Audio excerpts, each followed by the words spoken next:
เอาไปออกไปออกนานะครับใส่คันนี้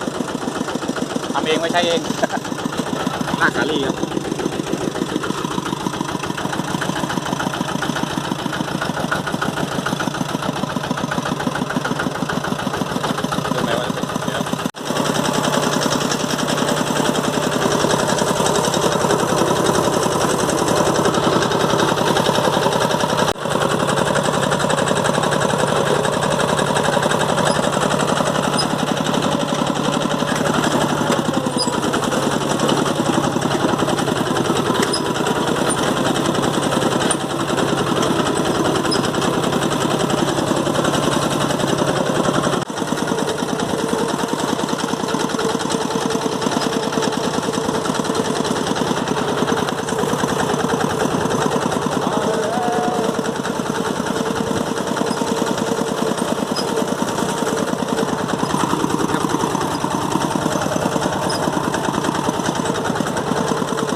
ได้เลยครับ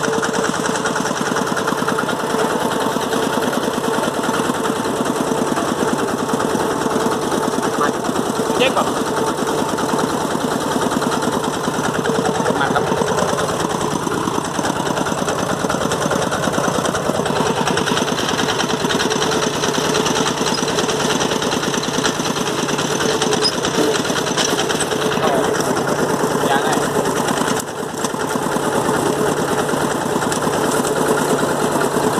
สบายๆครับล่องยางนะครับ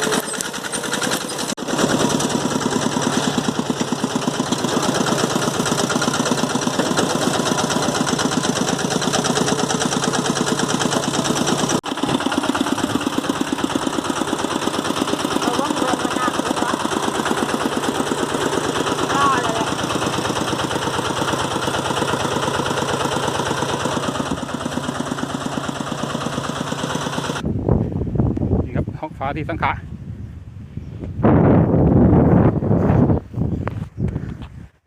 อลังการมากแค่นี้นะ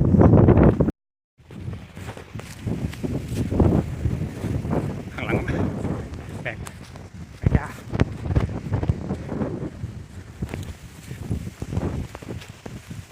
โอ้ฝนจะตกแล้วเก็บของโอเคครับ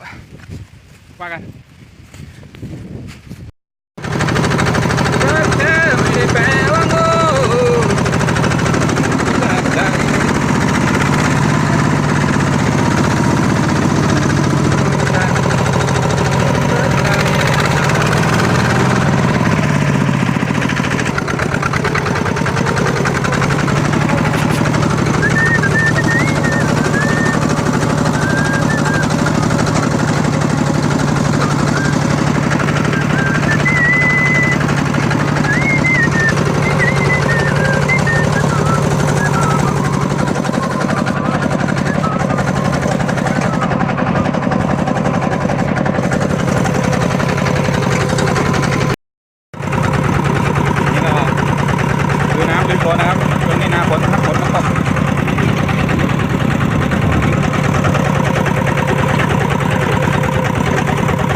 กว่าเดิมที่ว่าเรานั่งขับเราไม่ได้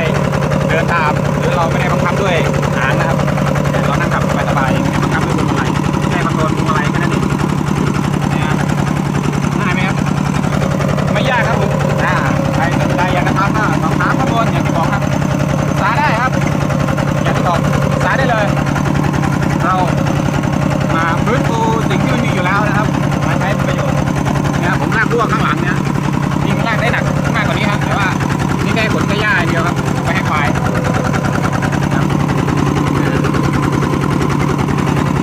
ไปนี่ฝนตกแล้วก็ไม่ยันครับไม่กลัวครับนี่ฝนตกยังไงเราก็ไม่กลัวเพราะเราสบายอยู่แล้ว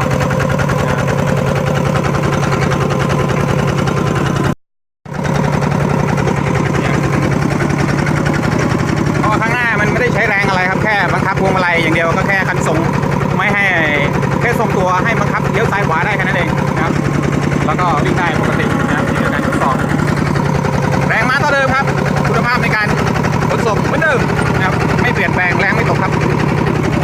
แต่สมรรถนะก็จะดีกว่าเดิมตรงที่ว่าเรานั่งขับครับเรานั่งขับ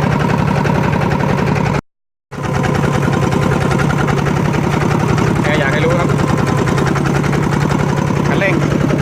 ก็แค่นี้ครับนี่อะไรครับเหยียบให้ปกติแล้วก็วิ่งได้ปกติครับนี่ป่ายางครับผม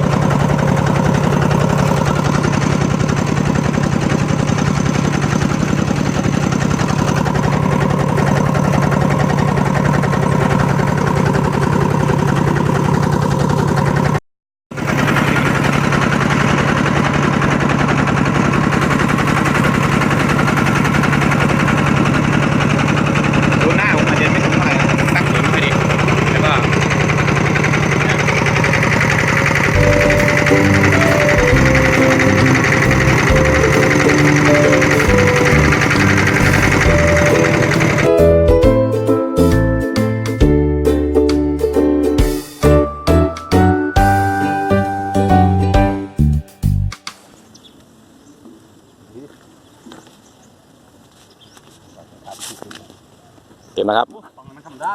แมงงอดจิ้มเลยบาทเดียวทำบีบนะนาทีบีบกันเดี๋ยวมันมีดีนะมาใหม่